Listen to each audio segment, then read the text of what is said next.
আমরা যে জুলাই সনদে স্বাক্ষর করেছি উৎসর্গকে মূল্যায়ন করতে হলে আপনাদের সকলকে অনুরোধ করব, হায়ের পক্ষে দয়া করে আপনারা রায় দিবেন। ধানের শীষের পাশাপাশি হ্যাঁ ভোটে রায় দেওয়ার আহ্বান তারেক রহমানের।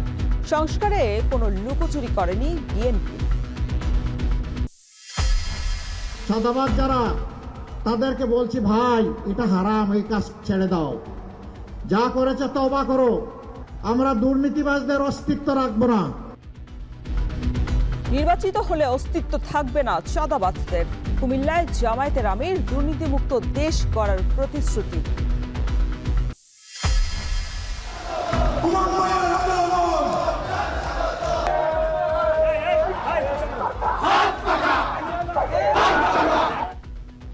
সারা দেশে ভোট যুদ্ধ রূপ নিয়েছে প্রচারণা উৎসবে। রাত দিন মাঠ চষে বেড়াচ্ছেন প্রার্থীরা, দিচ্ছেন উন্নয়নের আশ্বাস।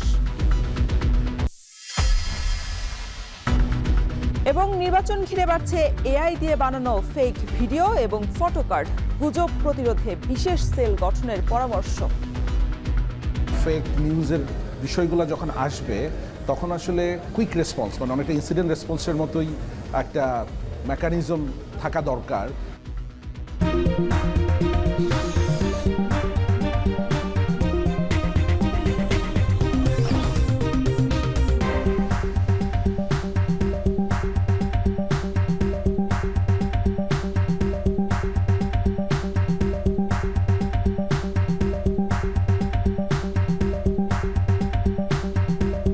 স্বাগত এখন সকালে। পুরো আয়োজনে আপনাদের সঙ্গে আছি শরীফ রওশন।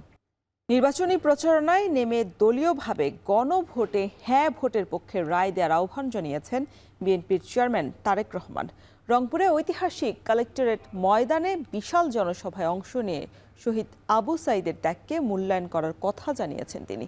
বিএনপির বিরুদ্ধে মিথ্যাচারের অভিযোগ উড়িয়ে দিয়ে সংস্কার নিয়ে বিএনপি কখনো লুকোচুরি করেনি বলেও দাবি করেন বিএনপি প্রধান। দেখুন জিয়াউদ মাহমুদের প্রতিবেদন। পানি শূন্য তিস্তায় যখন রাজ্যের শুষ্কতা, তখন সন্ধ্যায় তিস্তা পাড়ের মানুষের সব জোয়ার যেন মিশেছে রংপুরের ঐতিহাসিক কালেক্টরেট ময়দানে।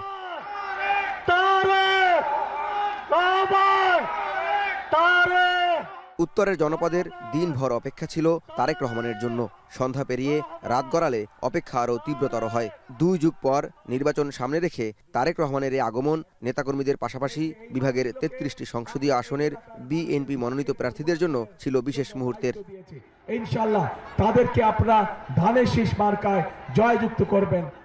এ সময় বিএনপি মহাসচিব বলেন, স্বাধীনতা বিরোধী একটি দল নির্বাচন বানচাল ও দেশকে ব্যর্থ করার চক্রান্ত করছে।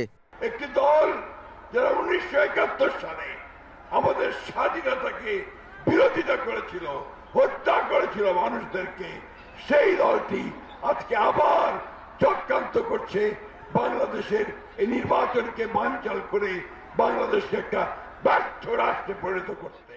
আর জনসভার মঞ্চে দাঁড়িয়ে বিএনপি চেয়ারম্যান প্রথমেই স্মরণ করেন জুলাই বিপ্লবের মহানায়ক তিস্তাপাড়ের সন্তান শহীদ আবু সাইদকে। আবু সাইদের মাটিতে দাঁড়িয়েই দলীয়ভাবে প্রথমবারের মতো জুলাই সনদ বাস্তবায়নে হ্যাঁ ভোট চাইলেন তারেক রহমান। আমরা যে জুলাই সনদে স্বাক্ষর করেছি সেই জুলাই সনদকে আমাদের সম্মান করতে হবে এবং সেজন্যই আপনাদের সকলকে অনুরোধ করব যে ধানের শীষে যেমন সিলটা দিবেন 12 তারিখে, একই সাথে আপনাকে যে দ্বিতীয় ব্যালট পেপারটি দিবে হ্যাঁ এবং না, সেখানে হায়ের পক্ষে দয়া করে আপনারা রায় দিবেন।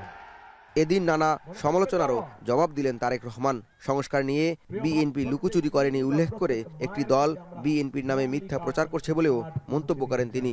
প্রতিশ্রুতি দেন তিস্তা মহাপরিকল্পনা বাস্তবায়নের। 12 তারিখে নির্বাচনের পরে 13 তারিখে বিএনপি ইনশাআল্লাহ সরকার গঠন করলে এই এলাকার মানুষের জন্য যে তিস্তা ব্যারেজের স্বপ্ন, আমরা সেটি পূরণের কাজে যথাসম্ভব দ্রুত হাত দিব ইনশাআল্লাহ। 22 বছর পর তারেক রহমানের রংপুরে আগমনে ফেব্রুয়ারির ভোটের মাঠে কতটা প্রভাব ফেলবে সেটি হয়তো ফলাফলের সময় জানা যাবে। কিন্তু রংপুর অঞ্চলের বিএনপি নেতাকর্মীরা দাবি করছেন যে 33টি আসন বিএনপি তাদের কবজায় নিবে। কিন্তু এখন দেখার বিষয় সেটি কতটা সম্ভব হয়। এবং জুলাই বিপ্লবকে আসন্ন নির্বাচনের ভোট বাক্সে প্রভাব বিস্তারের প্রধান অনুঘটক হিসেবে বিবেচনা করা হচ্ছে বলেই জুলাইয়ের আকাঙ্ক্ষা ধারণের বার্তা দিতেই সভামঞ্চে আসার আগে পীরগঞ্জের জাফরপাড়ায় বর্ষা বিপ্লবের নায়ক শহীদ আবু সাইদের কবর জিয়ারতে যান তারেক রহমান। পরে আবু সাইদের বাবাসহ স্থানীয়দের সঙ্গে কথাও বলেন তিনি। এর আগে নিজ জেলা বগুড়ায় হোটেল নাচ গার্ডেনে বিশেষ চাহিদা সম্পন্ন শিশু কিশোরদের এক আয়োজনে যোগ দেন তিনি। বাদ জুমা মহাস্থানগড়ের শাহ সুলতান রহমতুল্লাহ আলাইয়ের মাজার জিয়ারত শেষে জেলার মোকামতলায় পথসভায় যোগ দিয়ে ধানের শীষে ভোট চান তারেক রহমান। বগুড়ার জনগণের কাছে আমাদের দাবি, বগুড়ার জনগণ আগামী 12 তারিখে প্রমাণ করে দেখাবে যে বগুড়ার মাটি শুধু বিএনপির ঘাঁটি না, বগুড়ার মাটি হচ্ছে বিএনপির শক্ত ঘাঁটি। পথে গাইবান্ধার পলাশবাড়িতে রাস্তার দুধারে দাঁড়িয়ে থাকা জনতার অভ্যর্থনা গ্রহণ করেন তারেক রহমান। জাওদ মাহমুদ, এখন, রংপুর। নির্বাচিত হতে পারলে চাঁদাবাজদের নির্মূল করা হবে, ফের হুঁশিয়ারি দিয়েছেন জামায়াতের আমির ডাক্তার শফিকুর রহমান। শুক্রবার সন্ধ্যায় কুমিল্লায় নির্বাচনী জনসভায় দুর্নীতিমুক্ত এবং ইনসাফের দেশ গড়ার প্রতিশ্রুতি দেন তিনি। কুমিল্লাবাসীকে বিভাগ উপহার এবং কুমিল্লা ইপিজেডকে সক্রিয় করাসহ যৌক্তিক সব দাবি পূরণের আশ্বাসও দিয়েছেন জামায়াতের এই আমির। আর ফেনীবাসীকে বন্যা সমস্যা সমাধানের প্রতিশ্রুতি দিয়েছেন ডাক্তার শফিকুর রহমান। বিস্তারিত দেখুন প্রতিবেদনে।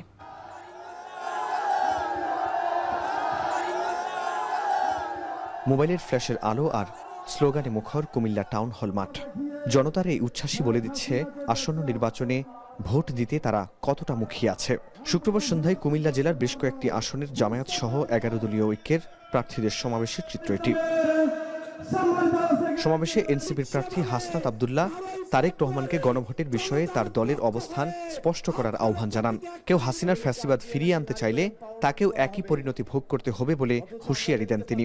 যারা হাসিনার ব্যবস্থা টিকিয়ে রাখতে চাইবে, আমার ভাই আব্রার সাহাদের মতো, আমার ভাই হাদির মতো, আমার ভাই আলিফের মতো আমরা যুগে যুগে রাস্তায় নেমে আসবো ইনশাআল্লাহ। ক্ষমতায় যাওয়ার আগে যদি মায়েদের কাপড় যারা খুলতে চায়, ক্ষমতায় গেলে তারা দেশকে বিবস্ত্র করে ফেলবে। এদের হাত থেকে দেশকে বাঁচাবার জন্য আমরা আগামী 12 ফেব্রুয়ারি বাংলাদেশের মানুষ 11 দলের যেখানে যে প্রতীকে প্রার্থীরা আছে তাদেরকে নির্বাচনে ভোট দেবে। জামায়াত আমির জানান, গত 15.5 বছরে বহু নির্যাতনের মুখেও তারা দেশ ছেড়ে যাননি। ক্ষমতায় গেলে চাঁদাবাজের অস্তিত্ব থাকবে না বলে হুঁশিয়ারি দেন তিনি। চাঁদাবাজ যারা, তাদেরকে বলছি ভাই এটা হারাম, এই কাজ ছেড়ে দাও, যা করেছে তওবা করো, পারলে সবার হক ফেরত দাও। এরপরে তোমাদের যদি কিছু না থাকে, আমাদেরকে আল্লাহ যা রিজিক দিয়েছেন তাই ভাগ করে তোমাদের সাথে খাবো, তবু আল্লাহর রাস্তায় তোমরা চাঁদাবাজি করো না। কুমিল্লাবাসীকে বিভাগ উপহার দেওয়ার প্রতিশ্রুতিও দেন জামায়াতের আমির। এছাড়া কুমিল্লা ইপিজেডকে সক্রিয় করা সহ যৌক্তিক সব দাবি পূরণ করার আশ্বাস দেন তিনি। ইপিজেডকে যদি আন্তর্জাতিক মানে উন্নীত করা যায়, তাহলে শুধু দেশি নয়, বিদেশিরাও এখানে ইনশাল্লাহ হুমড়ি খেয়ে পড়বে এবং তারা স্বাভাবিকভাবেই চলাচলের জন্য এয়ার সার্ভিসকে চয়েস করবে। এর আগে সন্ধ্যায় কুমিল্লার লাকসাম স্টেডিয়ামে জনসভায় ডাক্তার শফিকুর রহমান বলেন, যারা জুলাই সনদ মানে না তাদের দিয়ে ফ্যাসিবাদ বিরোধী দেশ গঠন সম্ভব নয়। আর বিকেলে লক্ষ্মীপুরের জনসভায় জামায়াত আমির অভিযোগ করেন, যারা একদিকে মায়েদের হাতে ফ্যামিলি কার্ড দেওয়ার কথা বলছে, অন্যদিকে তারাই নারীদের উপর নির্যাতন চালাচ্ছে। এক সময় যারা মজলুম ছিলেন তারা কেন জালিমের ভূমিকায় অবতীর্ণ হবেন আমরা বুঝতে পারি না। জায়গায় জায়গায় বিভিন্ন জায়গায় মাদেরকে ডিস্টার্ব করা হচ্ছে। তারা এদেশের নাগরিক, তাদের অধিকার আছে ভোট চাওয়ার, তাদের অধিকার আছে তাদের আদর্শ নিয়ে ভোটারদের কাছে যাওয়ার। আপনি আপনার আদর্শ নিয়ে যান, আপনি চান, আমরা বাধা দেব না। আজকেও মেয়েদের গায়ে হাত দিচ্ছেন, নিজেদের কবর রচনা করবেন। এদিন সকালে নোয়াখালীতে জনসভায় অংশ নিয়ে দুর্নীতি, চাঁদাবাজি ও দুঃশাসন মুক্ত দেশ গড়ার প্রতিশ্রুতি দেন জামায়াতের আমির। এছাড়া ফেনীতে জনসভায় জেলার বন্যা সংকট নিরসনের আশ্বাস দেন তিনি। সততার রাস্তা ছেড়ে দেবেন, তাদেরকে সংশোধনের জন্য চেষ্টা করব, সংশোধন না হলে কঠোর অবস্থান নেব। জনগণের আমানত নিয়ে আমরা কাউকে খেলতে দেব না। 11 দলীয় ঐক্যের প্রতিটি জনসভায় দুর্নীতিমুক্ত, ন্যায় ও ইনসাফের বাংলাদেশ বিনির্মাণের প্রতিশ্রুতি দিচ্ছেন জোটের শীর্ষ নেতারা। ফরহাদ বিন নূর, এখন, কুমিল্লা। দশম দিনে জমে উঠেছে প্রচারণা। ভোটারদের মন জয় মরিয়া সংসদ সদস্য প্রার্থীরা। পাড়া মহল্লা, চায়ের আড্ডা কিংবা জনসমাগমপূর্ণ এলাকা, সবখানেই বইছে এখন প্রতিশ্রুতির জোয়ার। বিস্তারিত দেখুন প্রতিবেদনে। শুক্রবার জুমার নামাজের পর চট্টগ্রামের ইপিজেড এলাকায় গণসংযোগ করেন বিএনপির স্থায়ী কমিটির সদস্য ও চট্টগ্রাম 11 আসনের প্রার্থী আমির খসরু মাহমুদ চৌধুরী। মানুষ যত তাড়াতাড়ি সম্ভব তারা তাদের নির্বাচিত সংসদ সরকার চায়, এর মাধ্যমে দেশের উত্তরণ ঘটাতে চায়। সকালে ব্রাহ্মণবাড়িয়ার বাঞ্ছারামপুর উপজেলা জামায়াত আয়োজিত নির্বাচনী জনসভায় অংশ নেন জামায়াতের সেক্রেটারি জেনারেল মিয়া গোলাম পরওয়ার। বলেন, শেরপুরে জামায়াত নেতা হত্যার বিচার না হলে দেশ সহিংস হয়ে উঠতে পারে।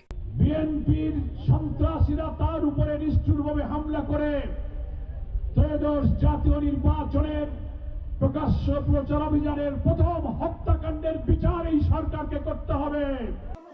নিজ নির্বাচনী এলাকা পেকুয়ায় গণসংযোগকালে বিএনপির স্থায়ী কমিটির সদস্য সালাহ উদ্দিন আহমদ বলেন, ৭১-এ যারা সনাতন ধর্মাবলম্বীদের নির্যাতন করেছিল তারাই নবরূপে ফিরে এসে নির্বাচনে দাঁড়িয়েছে।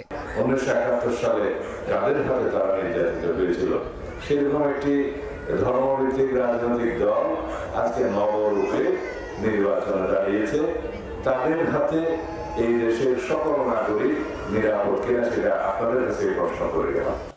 অপরদিকে নির্বাচনী প্রচারণায় জামায়াতের সহকারী সেক্রেটারি জেনারেল ও কক্সবাজার 2 আসনের প্রার্থী হামিদুর রহমান আজাদ বলেন, নৈরাজ্য সৃষ্টি করে ভোটারদের ভয় দেখিয়ে ভোটদানে বিরত রাখার দিন আর নেই।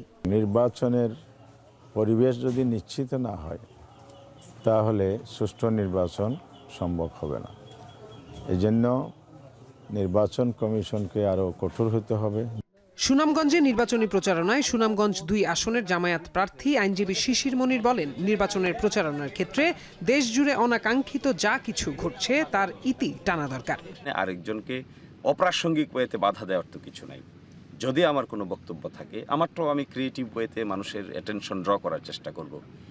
রাঙ্গুনিয়ায় গণমিছিল ও সমাবেশ করেছেন চট্টগ্রাম 7 আসনের বিএনপি প্রার্থী হুম্মাম কাদের চৌধুরী। বলেন, সালাউদ্দিন কাদের চৌধুরী নির্দোষ ছিলেন, তাকে হত্যা করা হয়েছে, তার সাথে অন্যায় করা হয়েছে।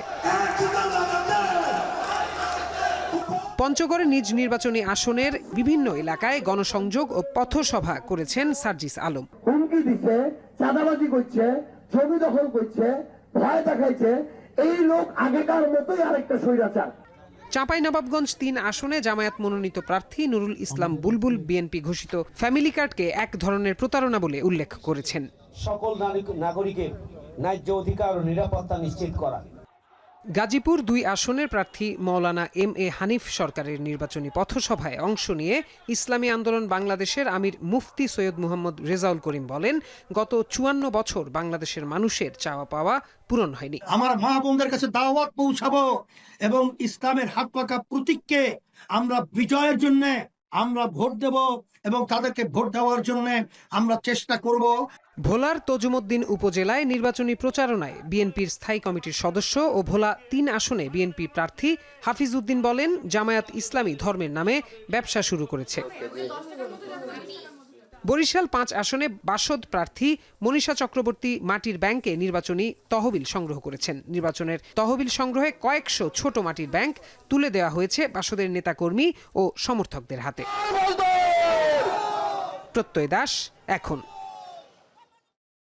এদিকে রাজধানীতে ভোট যুদ্ধ রূপ নিয়েছে ভোট উৎসবে। দিন রাত এক করে ভোটারের দ্বারে দ্বারে ঘুরছেন বিভিন্ন দলের প্রার্থীরা। শুক্রবার ছুটির দিনে বিএনপি এবং 11 দলীয় ঐক্য সহ সব দলের প্রার্থীদের প্রচারণায় সরগরম ঢাকার বিভিন্ন এলাকা। বিস্তারিত প্রতিবেদনে। পাড়া মহল্লা অলিগলি চষে বেড়াচ্ছেন প্রার্থীরা, শুনছেন ভোটারদের নানা সমস্যার কথা, দিচ্ছেন প্রতিশ্রুতি। শুক্রবার বিকেলে ঢাকার 17 আসনের বনানী ডিউএইচএস এলাকায় প্রচারণায় অংশ নেন বিএনপি নেতা আব্দুস সালাম। ভোটারদের সঙ্গে মতবিনিময় সভায় বলেন, নানা কৌশলে ভোটারদের বিভ্রান্ত করছে জামায়াত। নির্বাচনে কাকে ভোট দিলে দেশের স্বার্থ রক্ষা হবে আর কাকে ভোট দিলে দেশটা আবার সেই পুরনো দিনে ফিরে যাবে, আপনাদের এটা চিন্তা করতে হবে। যদি এটা আমরা না চিন্তা করি তাহলে আবার সেই পুরনো অবস্থায় আমরা ফিরে যাব। নির্বাচনের পরিবেশ শান্তিপূর্ণ রাখা ও জনগণের অংশগ্রহণ নিশ্চিতে জোর দেন ঢাকা 10 আসনের বিএনপির প্রার্থী শেখ রবিউল আলম। মাদকমুক্ত ও নারী বান্ধব পরিবেশ দেওয়ার অঙ্গীকার করেন তিনি। প্রভাব খাটিয়ে রাজনৈতিক আনুকূল্যে তিনি যে পার পাবেন না সেটা আমি নিশ্চিত করে ছাড়বো ইনশাআল্লাহ। এদিকে সকালে ঢাকা 11 আসনের আফতাবনগরে নির্বাচনী জনসংযোগ করেন এনসিপির আহ্বায়ক নাহিদ ইসলাম। তিনি বলেন, লেভেল প্লেইং ফিল্ডের কথা বলে একটি পক্ষ সেটি বিনষ্ট করার চেষ্টা করছে।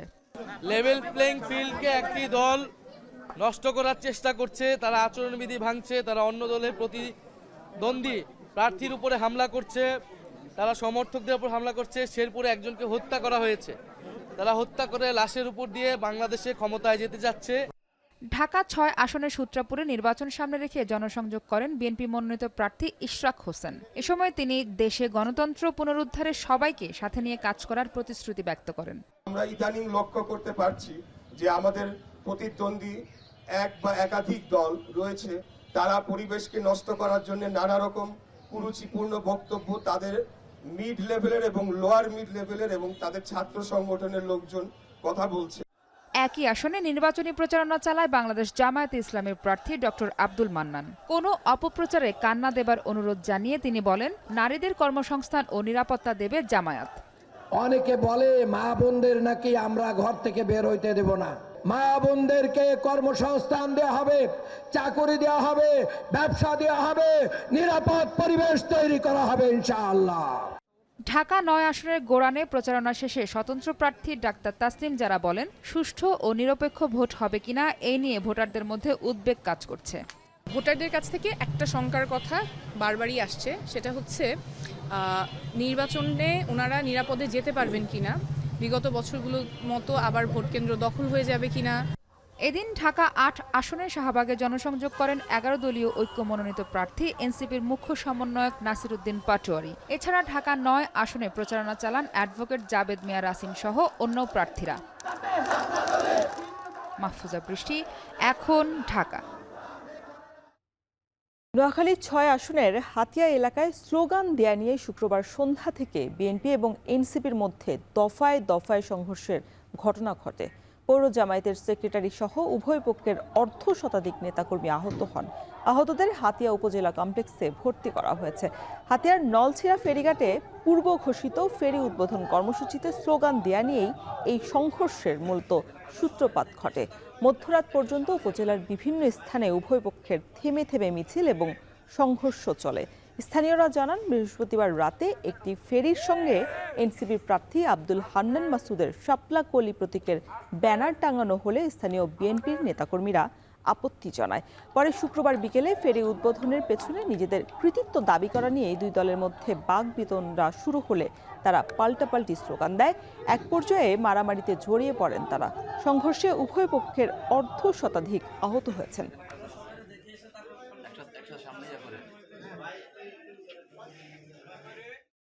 নির্বাচনের বাকি আর মাত্র কয়েকদিন। তার আগে সামাজিক যোগাযোগ মাধ্যমে ছড়িয়ে পড়েছে ফেক ভিডিও এবং ফটোকার্ড। এতে বিভ্রান্ত হচ্ছেন অনেকেই। বিশেষজ্ঞরা বলছেন, নির্বাচনের আগে অবশ্যই অগ্রাধিকার ভিত্তিতে এআই সংক্রান্ত একটি আইন করা উচিত ছিল এই অন্তর্বর্তী সরকারের। যেহেতু সেটি হচ্ছে না, তাই সচেতনতা বৃদ্ধি এবং গুজব প্রতিরোধে ইসিকে বিশেষ সেল গঠনের পরামর্শ দিয়েছেন তারা। নাজমুস সাকিবের প্রতিবেদন।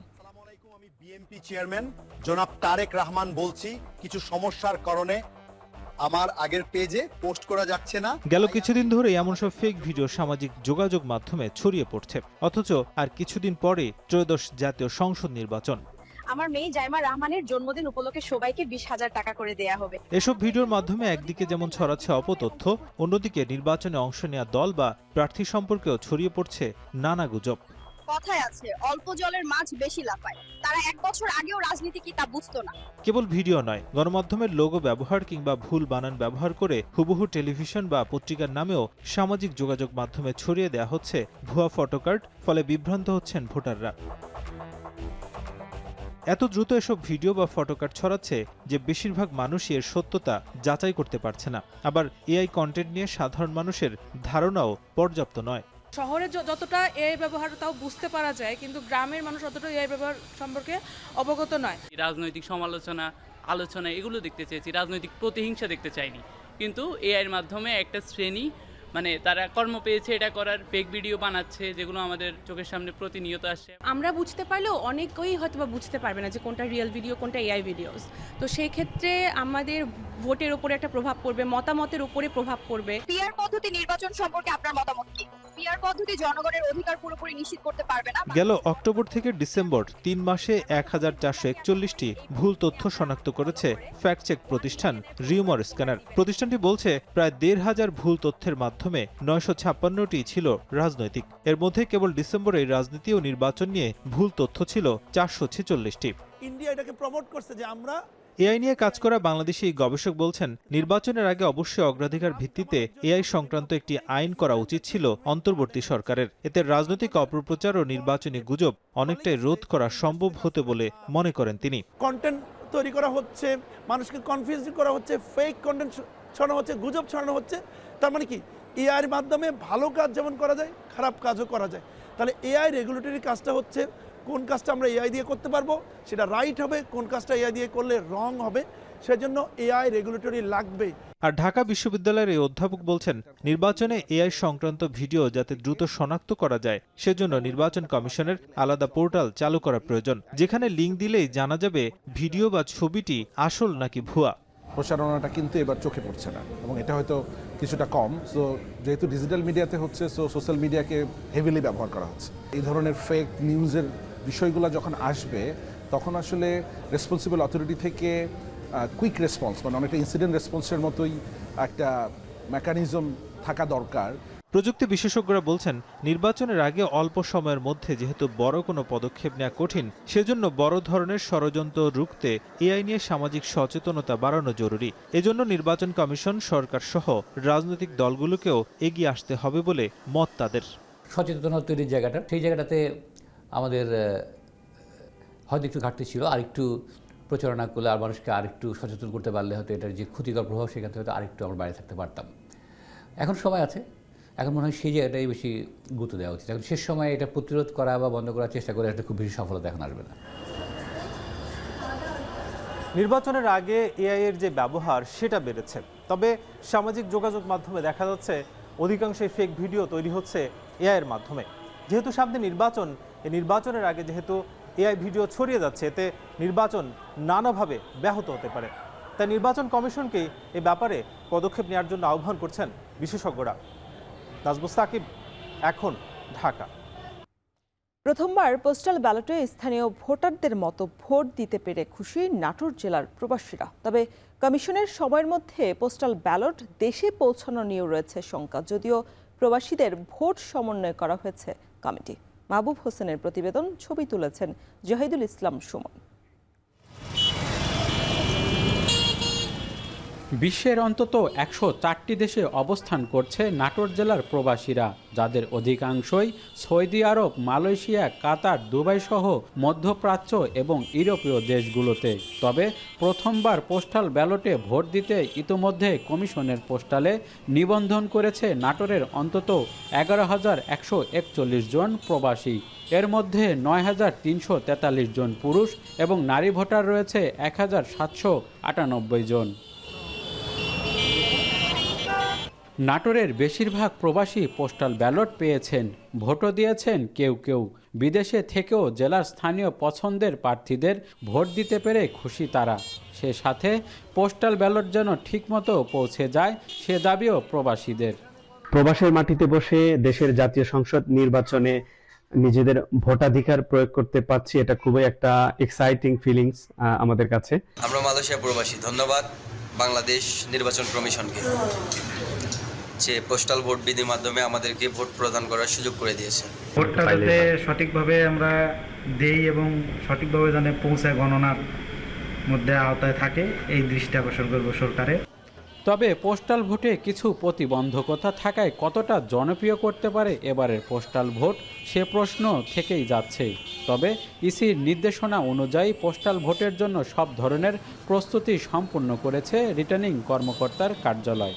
ইসি সব ধরনের অনিশ্চয়তা এবং বিভিন্ন সন্দেহের ঊর্ধ্বে উঠে এই পোস্টাল ব্যালটগুলোর সর্বোচ্চ স্বচ্ছতা এবং এর জবাবদিহিতা এবং নিরাপত্তা নিশ্চিত করে এই পোস্টাল ভোটগুলা মূল ভোটের সাথে যুক্ত করে একটি ফলাফল নির্ধারণে সাহায্য করবে। বিশেষভাবে তাদেরকে আনন্দিত করেছে, তারা ভোট প্রদান করতে পারবে এবং এই পোস্টাল ব্যালটের যে কার্যক্রম এটি নির্বাচন কমিশনের নির্দেশনা মোতাবেক এই কার্যক্রমটি সম্পন্ন করার জন্য আমাদের একজন কর্মকর্তাকে নিয়োগ দেওয়া আছে। স্থানীয় প্রার্থী কিংবা তাদের কর্মীদের সরাসরি প্রবাসীদের প্রভাবিত করার সুযোগ নেই, তাই হাড্ডাহাড্ডি লড়াই এই ভোটগুলোই বিজয়ের ক্ষেত্রে হয়ে উঠতে পারে তুরুপের তাস, এমনটাই মনে করছেন নির্বাচন বিশ্লেষকরা। মাহবুব হোসেন, এখন নাটোর। জাতীয় নির্বাচন ঘিরে আরো সচেতন মৌলভীবাজারের নারী ভোটাররা। হাওর, পাহাড় এবং চা বাগান ঘেরা এই জেলায় চা শ্রমিক, মণিপুরী সহ বিভিন্ন শ্রেণী পেশার নারীরা বলছেন, যারা নারীদের অধিকার, শিক্ষা এবং কর্মসংস্থান বাস্তবায়নে কাজ করবেন তারাই পাবেন নারীদের ভোট। মৌলভীবাজার থেকে এম এ হামিদের প্রতিবেদন। গণতন্ত্রের প্রতিটি আন্দোলনেই নারীরা ছিলেন সামনের সারিতে। সবশেষ 24 জুলাইয়ের গণঅভ্যুত্থানেও নারীদের অংশগ্রহণ ছিল চোখে পড়ার মতো। আর সেই অভিজ্ঞতা থেকেই আসন্ন ত্রয়োদশ জাতীয় সংসদ নির্বাচনে নারী বান্ধব নেতৃত্ব চান মৌলভীবাজারের নারীরা। হাওর, পাহাড় ও চা বাগানে ঘেরা মৌলভীবাজারে 63টি জনগোষ্ঠীর মানুষের বসবাস। জেলার 21 লাখের বেশি জনসংখ্যার প্রায় 8 লাখ নারী ভোটার। শিক্ষা, অধিকার আর কর্মসংস্থানে যারা সত্যিকারের কাজ করবেন তাদেরই নির্বাচিত করতে চান তারা। খাসিয়া, মণিপুরী, চা শ্রমিক সহ বিভিন্ন শ্রেণী পেশার নারীরা বলছেন, নারীদের নিয়ে কাজ করা শুধু কথায় নয়, বাস্তবেও প্রমাণ করতে হবে। যারা আমাদের ভূমির অধিকার আর যারা মজুরির অধিকার নিয়ে কাজ করবে তাদেরকে আমরা ভোট দেব। যারা নারীদের উন্নয়ন করবে, খাসিয়াদের যারা উন্নয়ন করবে তাদেরকে ভোট দিব। যে পার্টি নারীর শিক্ষা, নারীর অধিকার সেসব সুবিধা দিচ্ছে, যারা সেসব অধিকারে আমাদেরকে সুবিধা দিচ্ছে, সেই প্রার্থীকেই আমি ভোট দিতে চাইব। যারা নারীদেরকে সহযোগিতা করব তাদেরকে ভোট দিব। নতুন ভোটার ও নারী উদ্যোক্তারাও স্বপ্ন দেখছেন নারী বান্ধব সরকারের। সহজ শর্তে ঋণ, নিরাপদ কর্মপরিবেশ আর সম্মান চান তারা। আমাদের নারীদের কথা যারা ভাববে, আমরা ভবিষ্যতে তাদেরকেই নির্বাচিত করব। এখানে আমরা কোনো দলমতের কথা বলতে আসছি না। নারীদের অবদান ঘর থেকে দেশের সব জায়গায় যেরকম করে আছে সেটার স্বীকৃতির প্রয়োজন এবং সেই রাষ্ট্রীয় স্বীকৃতির জন্য কাজ হবে এবং সেই পরিবর্তনের ধারাটা অব্যাহত থাকবে। সেই জায়গা থেকে আমি আমার কাজ করে যাব। জেলায় এবার ভোটার 16 লাখের বেশি, যার প্রায় অর্ধেকই নারী। ভোটারদের প্রত্যাশা এই নির্বাচন হোক জাতীয় উৎসবের মতন। এখন মৌলভীবাজার। সরবরাহ বাড়ায় ঠাকুরগাঁওয়ের বাজারে কমেছে সব ধরনের সবজির দাম। সেখানকার সবশেষ পরিস্থিতি জানাতে আমাদের সাথে যুক্ত হয়েছেন সহকর্মী নাহিদ রেজা। নাহিদ, বাজারে তো সবজির সরবরাহ ভালো দেখছেন, ক্রেতা উপস্থিতি কেমন দেখছেন আর দাম নিয়ে ক্রেতা বিক্রেতা কি বলছেন?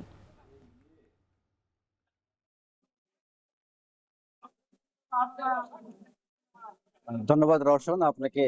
আমি এখন যেখানে দাঁড়িয়ে আছি এটি ঠাকুরগাঁও পৌর শহরের গোবিন্দনগর এলাকা, যেটি ঠাকুরগাঁয়ের সব থেকে বড় কাঁচা বাজারে আড়ত। এই আড়তে আমরা সকাল থেকে আছি, যদিও আজকে শীতের তীব্রতা কিছুটা বেশি হয়, এখন পর্যন্ত কিন্তু ক্রেতা সেভাবে চোখে পড়েনি। তবে আমরা বিক্রেতা যারা আছে তাদের সঙ্গে কথা বলেছি এবং কি খুব কম সংখ্যক ক্রেতা কিন্তু এখন পর্যন্ত এখানে এসেছেন এবং বিক্রেতা ক্রেতা উভয়ের সঙ্গেই আমরা কিন্তু কথা বলেছিলাম। তারা যে বিষয়টি বলছে যে যেহেতু শীতকালীন যেসব সবজির সরবরাহ বৃদ্ধি পাওয়ায় কিন্তু ঠাকুরগাঁয়ে যে সবজিগুলো রয়েছে সেগুলোর কিন্তু দাম অনেকটাই কমে এসেছে এবং কি সবজির দাম কমায় কিন্তু ক্রেতাদের মধ্যে একটি স্বস্তি আমরা লক্ষ্য করেছি। আমরা যদি আজকের বাজারের দামগুলো কিছু আপনাদেরকে বলি, যে আজকে আলু কিন্তু বিক্রি হচ্ছে প্রকার ভেদে 20 থেকে, দেশি আলুটা 20 টাকা এবং এই কার্ডিনাল যে আলুটা রয়েছে সেটি কিন্তু 15 টাকা বিক্রি হচ্ছে। বেগুন 20 টাকা থেকে 30 টাকা এবং টমেটো 15 টাকা থেকে 16 টাকা বিক্রি হচ্ছে। ফুলকপি যেটি রয়েছে সেটি 20 টাকা কেজি এবং এছাড়া সিম যে রয়েছে সিম 15 টাকা, বাঁধাকপি প্রকার ভেদে 10 থেকে 15 টাকা করে বিক্রি করা হচ্ছে। এছাড়াও মরিচ আমরা দেখেছি যে 60 টাকা কেজি বিক্রি করা হচ্ছে এবং যে সিম রয়েছে সিম কিন্তু 10 টাকা কেজি ধরে বিক্রি করা হচ্ছে। তবে আমরা লক্ষ্য করেছি যে শশা রয়েছে সেই শশার যারা এখানে ব্যবসায়ী রয়েছে তারা যেটি বলছে যে শশার সরবরাহটা খুব একটা বেশি না হয়। আজকে 10 টাকা, মানে গতকালকে যেটি 50 টাকা বিক্রি হয়েছে সেটি আজকে 10 টাকা বৃদ্ধি করে 60 টাকা করে বিক্রি করা হচ্ছে। আমরা এখানে কথা বলেছিলাম যারা কিছু যেসব ক্রেতারা আছে তারাও বলছেন যে যেহেতু সবজির বাজারে দাম অনেকটা কমেছে, সেক্ষেত্রে স্বস্তি ফিরেছে। তবে এর পাশাপাশি যে সরকারি যে তদারকি রয়েছে বাজারে, সেটি যদি করা হয় তাহলে তাদের জন্য আরো ভালো হবে। এবং বিক্রেতা যারা রয়েছেন তারা যে বিষয়টি বলছেন যে যেহেতু বাজারে এখন শীতকালীন যে সবজিগুলো রয়েছে সেগুলো পর্যাপ্ত সরবরাহ রয়েছে, তার কারণেই কিন্তু আসলে যে বাজারে সবজির দাম সেটি কিন্তু অনেকটাই কমছে। প্রায় কম বেশি সকল সবজির দামই কিন্তু আমরা বলতে পারি প্রায় 100 টাকার নিচে করে এখানে বিক্রি হচ্ছে। তো এই ছিল ঠাকুরগাঁ থেকে আমার কাছে সবজির বাজারের সর্বশেষ খবর। উপসহকারী প্রকৌশলী পদে শতভাগ পরীক্ষার মাধ্যমে নিয়োগ এবং ডিপ্লোমা পাশ করা শিক্ষার্থীদের প্রকৌশলী পদবি ব্যবহার বন্ধের দাবিতে ফের প্রতিবাদ মিছিল করেছে বুয়েটের শিক্ষার্থীরা। শুক্রবার রাতে বুয়েট শহীদ মিনার থেকে এই মিছিল বের করা হয়। বিক্ষোভকারী শিক্ষার্থীরা বলেন, গত বছরের 27 আগস্ট সরকারের গঠিত সুপারিশ কমিটির 1 মাস পার হলেও এখনো পর্যন্ত চূড়ান্ত সুপারিশ দিতে পারেনি। তাদের অভিযোগ, ডিপ্লোমা গ্রাজুয়েটদের একটা পক্ষ প্রভাব বিস্তারের মাধ্যমে সুপারিশ প্রদানে বাধা দিচ্ছে। সুপারিশ কমিটি একটি নিরপেক্ষ সিদ্ধান্ত দিবে, এমনটাই প্রত্যাশা করছেন শিক্ষার্থীরা। তারা বলেন, অন্যায় চাপ সৃষ্টি করে রিপোর্ট প্রকাশে বাধা দেওয়া হলে আবারও আন্দোলনে নামবেন তারা। আমরা শুধু 10ম গ্রেড না, বিএসসিরা 13-14 গ্রেডেও অ্যাপ্লাই করতে পারে, কিন্তু এই 10ম গ্রেডটাকে অযৌক্তিকভাবে ব্লক করে রাখা হয়েছে বিএসসিদের জন্য। আমরা চাচ্ছি এই 10ম গ্রেডটাকে ওপেন করে দেওয়া হোক, যাতে সবাই পরীক্ষায় বসতে পারে। সার্বিক পরিস্থিতি চিন্তা করে আমরা জনভোগান্তি হয় এমন কোনো কর্মসূচিতে যাচ্ছি না, কিন্তু যদি ডিপ্লোমারা এই পথ অবলম্বন করে এবং সরকারি কাজে বাধা দান করে, কমিটি সুপারিশ প্রদান যখন দ্বার প্রান্তে কমিটি সুপারিশ প্রদান করতে বাধা দেয়, মব সৃষ্টি করে, তাহলে আমরাও চুপ থাকবো না। অস্ট্রেলিয়ার মতো 16 বছরের কম বয়সীদের জন্য সামাজিক যোগাযোগ মাধ্যম ব্যবহারে নিষেধাজ্ঞা আরোপের কথা ভাবছে ভারত। ইতোমধ্যে এটি বাস্তবায়নে পরিকল্পনা গ্রহণও করেছে গোয়া এবং অন্ধ্রপ্রদেশের সরকার। প্রস্তাবটি এখনও কার্যকর না হলেও এটিকে স্বাগত জানিয়েছে ভারতের শিক্ষার্থীরা। বিস্তারিত জানাচ্ছেন অর্ণব প্রসাদ। গেল বছর বিশ্বের প্রথম দেশ হিসেবে 16 বছরের কম বয়সীদের জন্য সামাজিক মাধ্যম ব্যবহারের ওপর নিষেধাজ্ঞা আরোপ করে অস্ট্রেলিয়া। মডেলটি আগামীতে অন্যান্য দেশগুলো প্রয়োগ করবে বলে জানিয়েছিলেন অস্ট্রেলিয়ার প্রধানমন্ত্রী অ্যান্থনি অ্যালবানিজ। এবার ওশেনিয়া মহাদেশের দেশটির দেখানো পথে হাঁটছে যুক্তরাজ্য, ফ্রান্স, ডেনমার্ক ও গ্রিস। সোমবার ফ্রান্সের সংসদ 15 বছরের কম বয়সীদের সামাজিক মাধ্যম ব্যবহার বন্ধের উত্থাপিত বিলকে সমর্থন করেছে। সবশেষ এই তালিকায় যুক্ত হলো ভারতের নাম। বৃহস্পতিবার ভারতের প্রধান অর্থনৈতিক উপদেষ্টা ভি অনন্ত নাগেশ্বরন সোশ্যাল মিডিয়া ব্যবহারের ক্ষেত্রে বয়সসীমা নির্ধারণের পরামর্শ দিয়েছেন। জানান, স্ক্রিন টাইম নিয়ন্ত্রণের বিষয়ে বেশ কয়েকটি রাজ্যের ক্রমবর্ধমান প্রচেষ্টার ভিত্তিতে এটি নিয়ে নতুন করে ভাবছে New Delhi. We are very happy to note that Andhra Pradesh government is contemplating restricting social media for children under 16, so is the Goan government, etc.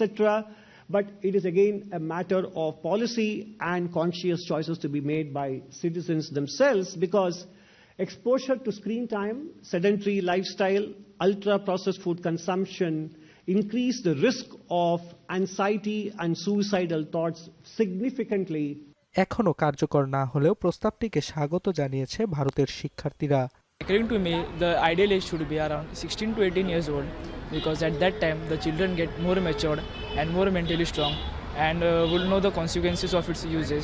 Age limit होनी चाहिए, क्योंकि अभी बच्चों में सोशल मीडिया का जो यूजेज है वो बहुत ज्यादा बढ़ गया है। को फोन के स्क्रीन के सामने देखने से उनकी आई भी इफेक्ट होती है, हेल्थ पे भी इफेक्ट होता है। তবে বয়সভিত্তিক সামাজিক যোগাযোগ মাধ্যম ব্যবহারের নিষেধাজ্ঞা ভারতের জন্য ইতিবাচক নাও হতে পারে বলে জানিয়েছেন প্রযুক্তি বিশেষজ্ঞরা। কেননা এতে পরিচয়পত্র জালিয়াতি করে সোশ্যাল প্ল্যাটফর্ম ব্যবহার করতে পারে শিশু কিশোররা। এর চেয়ে নিরাপদ সামাজিক যোগাযোগ মাধ্যম ব্যবহারে শিশু ও অভিভাবকদের সতর্ক করতে কর্তৃপক্ষকে পরামর্শ দিয়েছে বিশেষজ্ঞরা। ভারতে মোবাইল ফোন ব্যবহারকারীর সংখ্যা 75 কোটি। এছাড়া দেশটিতে অন্তত 1 বিলিয়ন মানুষ ইন্টারনেট ব্যবহার করে। অর্ণব প্রসাদ, এখন বিশ্ব। দেশের বাইরের আরো খবর। মালয়েশিয়ায় থাকা অবৈধ অভিবাসীদের বিরুদ্ধে কঠোর ব্যবস্থা নেয়ার নির্দেশ দিয়েছেন দেশটির প্রধানমন্ত্রী আনোয়ার ইব্রাহিম। এরই মধ্যে 54,000-এর বেশি কর্মীকে আটক করা হয়েছে। এছাড়া অবৈধ বিদেশিদের ধরতে নিয়মিত অভিযান চালাচ্ছে আইনশৃঙ্খলা বাহিনীও। এসব অভিযানে অন্যান্য দেশের পাশাপাশি আটক হচ্ছেন বাংলাদেশিরাও। শাহরিয়ার তারেকের প্রতিবেদন। অবৈধ অভিবাসীদের বিরুদ্ধে প্রতিনিয়ত কঠোর হচ্ছে মালয়েশিয়া সরকার। সম্প্রতি ভ্রমণ ভিসায় দেশটিতে প্রবেশ করে অবৈধভাবে কাজ করা বিদেশিদের বিরুদ্ধে কঠোর ব্যবস্থা নেয়ার নির্দেশ দিয়েছেন প্রধানমন্ত্রী আনোয়ার ইব্রাহিম। শুক্রবার মন্ত্রিসভার বৈঠক শেষে সংবাদ সম্মেলনে সরকারের মুখপাত্র ও যোগাযোগ মন্ত্রী ফাহামি ফাজ্জিল জানান, অবৈধ অভিবাসীদের বিষয়ে বিস্তারিত প্রতিবেদন প্রকাশ করেছে স্বরাষ্ট্র মন্ত্রণালয়।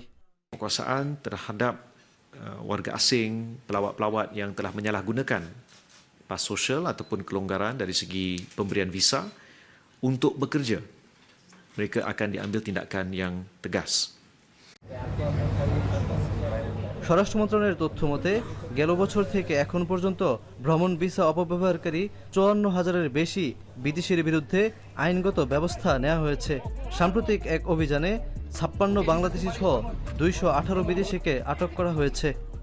Dan hasil daripada penggunaan drone, kita dapat mengesan ada warga asing yang bersembunyi di atas bumbung, yang mana kita berjaya mengesan lebih daripada 15 orang. সরকার বলছে, দেশের শ্রমবাজার ও নিরাপত্তা রক্ষায় অভিবাসন আইন কঠোরভাবে বাস্তবায়ন অব্যাহত থাকবে এবং ভবিষ্যতেও এ ধরনের অভিযান আরও জোরদার করা হবে। শাহরিয়ার তারেক, এখন মালয়েশিয়া।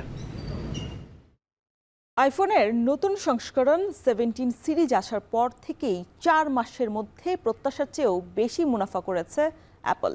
গেল সেপ্টেম্বর থেকে ডিসেম্বর পর্যন্ত আইফোন বিক্রি করে অ্যাপলের আয় $8.5 কোটি বেশি। রয়টার্সের প্রতিবেদন অনুযায়ী নতুন সিরিজ বাজারে আসার পর চীনে বিক্রি বেড়ে যাওয়ায় রমরমা আইফোনের বাজার। বাকিটা জানাচ্ছেন সতীর্থ কর্মকার। গেল বছরের সেপ্টেম্বরে গ্রাহকের হাতে আসলেও এখনও বাজার কাঁপাচ্ছে অ্যাপলের আইফোন 17 সিরিজ। 48 মেগাপিক্সেলের ওয়াইড এবং আলট্রা ওয়াইড সেন্সর ক্যামেরা আর উন্নত পারফরমেন্স মোবাইল স্টোরে টেনে আনছে গ্রাহকদের। পুরনো আইফোনের মডেল বদলানোর হিড়িক চলছে বিশ্বজুড়ে। গেল বছরের প্রথম প্রান্তিকে অ্যাপলের আয় বেড়েছে 85.27 বিলিয়ন বা $8.5 কোটি। যদিও বাজার বিশেষজ্ঞরা ধারণা করেছিলেন এই সংখ্যাটি $7,800 কোটি আশেপাশে হতে যাচ্ছে। রয়টার্স বলছে, এই প্রান্তিকে অ্যাপলের মোট আয় $143.8 বিলিয়ন, যা গেল বছরের তুলনায় 16% বেশি। বিশ্লেষকদের পূর্বাভাস ছিল, সেপ্টেম্বরে আইফোনের নতুন সিরিজ আসার পর ডিসেম্বর পর্যন্ত প্রথম প্রান্তিকে $138 বিলিয়ন কাছাকাছি আয় করবে অ্যাপল। আর শেয়ার প্রতি যেখানে $2.67 আয়ের পূর্বাভাস ছিল, সেখানে অ্যাপলের আয় শেয়ার প্রতি $2.84। অর্থাৎ যেখানে প্রথম 4 মাসে 47% আয় বৃদ্ধির সম্ভাবনার কথা বলা হচ্ছিল, সেখানে 48% বেশি আয় বেড়েছে অ্যাপলের। দেখা যাচ্ছে গেল বছর চীনে আইফোনের বিক্রি বেড়েছে 38%, অথচ অ্যাপলের ধারণা ছিল বছর শেষে চীন থেকে $21 বিলিয়ন আয় করবে তারা। আইফোনের বাজারে এই ইতিবাচক পরিবর্তনের পেছনে চীনের বাজারে আইফোনের বিক্রি বেড়ে যাওয়ার যোগসূত্র আছে বলে মনে করেন বিশ্লেষকরা। ভারতেও ব্যাপক চাহিদা বাড়ছে আইফোনের। মুম্বাইতে নতুন একটি আই স্টোর খোলার পরিকল্পনা করছে অ্যাপল।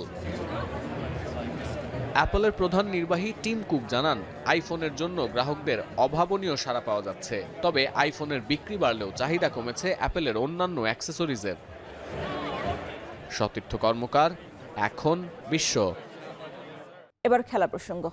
ফুটবলে সাফের শিরোপা ছুঁয়ে দেখা হয়েছে অনেক আগেই। এবার ফুটসালেও অংশ নিয়ে প্রথমবার দক্ষিণ এশিয়ার শ্রেষ্ঠত্ব নিয়ে এসেছে বাংলাদেশের নারীরা। যে দলের অন্যতম তারকা মাসুরা পারভিন এখন টিভিকে দেয়া একান্ত সাক্ষাৎকারে জানালেন সেই স্বপ্নযাত্রারই গল্প। আপাতত ফুটবল নয়, ফুটসালেই নজর দিতে চান জাতীয় দলের সাবেক এই ফুটবলার। রেজাউল করিমের প্রতিবেদন। প্রথমবার দক্ষিণ এশিয়ায় আয়োজিত ফুটসাল চ্যাম্পিয়নশিপের শিরোপা বাংলাদেশের ঘরে, যেখানে বাংলাদেশ ফুটসাল দলের অন্যতম নাম মাসুরা পারভিন। পুরো আসরে গোল করে করিয়ে রেখেছেন অনবদ্য ভূমিকা। ইতিহাসের অংশ হওয়া এমন যাত্রার শুরুটা হলো কিভাবে, মাসুরা জানালেন পেছনের সেই গল্প। হঠাৎ করে একদিন সাবিনা আপু আমাকে ফোন দিল যে মাসুরা এরকম ফুটসাল খেলতে হবে। তো আমি তো এর আগে ফুটসাল খেলছি, এই কারণে আমি আপুকে বললাম যে ঠিক আছে আপু, আমি খেলবো। এটার পিছে আমাদের যে ম্যানেজার ইমরান ভাই, উনি হচ্ছে সম্পূর্ণ কৃতিত্ব ওনার, উনি এটার উদ্যোগটা আসলে ওভাবে নিছে। শিরোপা জয়ের ভিতরেই এশিয়ান কাপের প্রস্তুতি নিতে 29 জন ফুটবলার নিয়ে ঢাকায় শুরু হয়েছে ক্যাম্প, যেখানে এবারও ডাক পাননি সাবিনা, মাসুরা, সুমাইয়া কৃষ্ণারা। মাসুরা অবশ্য মনে করছেন পারফরমেন্স নয়, ব্যক্তিগত জেদের কারণেই হেড কোচ পিটার বাটলার দলে নিচ্ছেন না তাদের। আমরা কি আনফিট ছিলাম নাকি এখন আছি আমি আসলে জানি না, যে আমি এটা আসলে বলার কোনো ভাষা নাই, এবং এগুলো বিষয় নিয়ে কথা বলতে চাইও না আমরা, কারণ এগুলো না আসলে কেমন লাগে যে আমি ভুটানে দীর্ঘ 8 মাস খেলছি, ওখানেও কোচ আছে, ওখানেও প্লেয়াররা আছে, সবাই আছে, আমরা খেলছি। এখন যে আমাদের যিনি ফুটসলের কোচ আছে উনিও আমাদেরকে দেখছে। তো আসলে আমরা প্রফেশনাল কি আমরা ইনডিসিপ্লিন কি আমরা কি সেটা সবাই জানে। এখন কারো কাছে নতুন করে কোনো কিছু প্রমাণ করা নাই। জাতীয় দলের ক্যাম্পে ডাক পাওয়ার মতো যোগ্যতা রাখেন সাবিনা, মাসুরারা। তবে তাদের না ডাকা একান্তই কোচের স্বাধীন সিদ্ধান্ত বলে মনে করেন নারী জাতীয় দলের সাবেক ফুটবলার ও ফুটবল কোচ মাহমুদা খাতুন অদিতি। আমরা যে হেড কোচ নিয়োগ দেই আসলে তারা কিন্তু সব প্ল্যানিংটা তাদের উপরে, রেজাল্ট খারাপ করলে কিন্তু দোষ তাদের উপরেই দেয়। এখন ওরা যে ক্যাপাবল সেটা কিন্তু রেজাল্ট দিয়ে আপনাদেরকে দেখিয়ে দিয়েছে যে না, আমরা এখনও ফুরিয়ে যাইনি, আমরা এখনও আছি, আমরা ডমিনেটিং করতেছি, আমরা সাফের মধ্যে, এশিয়ানের মধ্যে। তো ওরা কিন্তু ওদের পারফরমেন্সটা ডে বাই ডে যতটুকু পারফরমেন্স শো করা দরকার তা করেছে।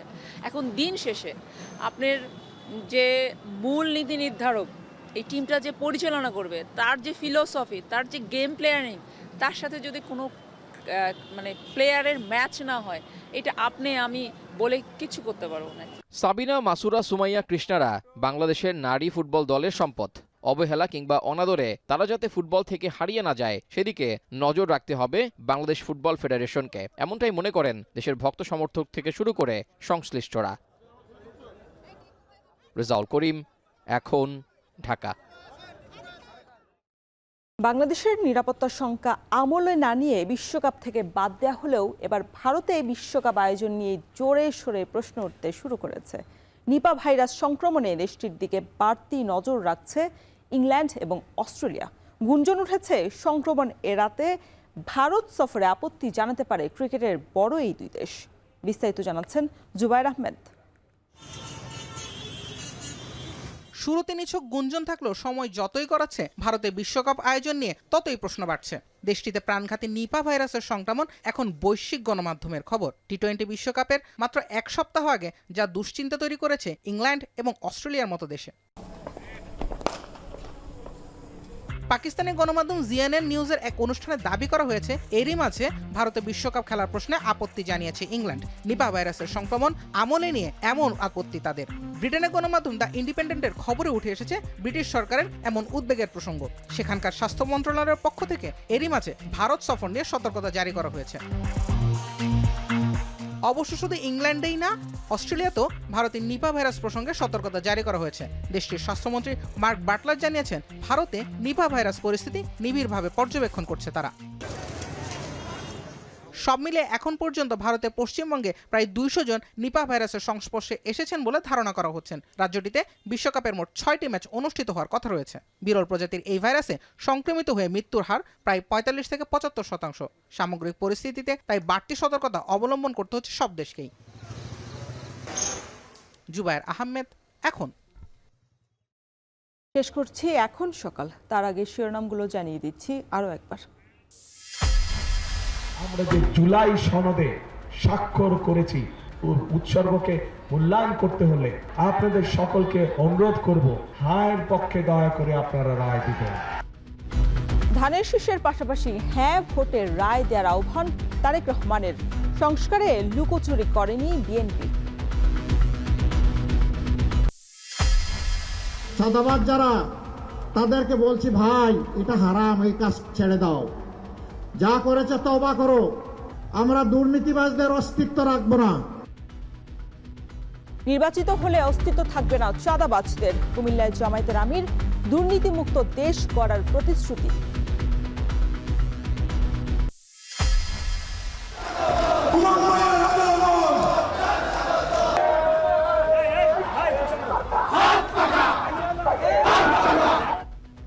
সারা দেশে ভোট যুদ্ধ রূপ নিয়েছে প্রচারণা উৎসবে। রাত দিন মাঠ চষে বেড়াচ্ছেন প্রার্থীরা, দিচ্ছেন উন্নয়নের আশ্বাস।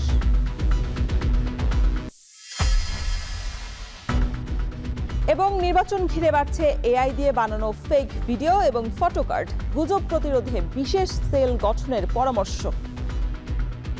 ফেক নিউজের বিষয়গুলো যখন আসবে তখন আসলে কুইক রেসপন্স, মানে অনেকটা ইনসিডেন্ট রেসপন্সের মতোই একটা মেকানিজম থাকা দরকার।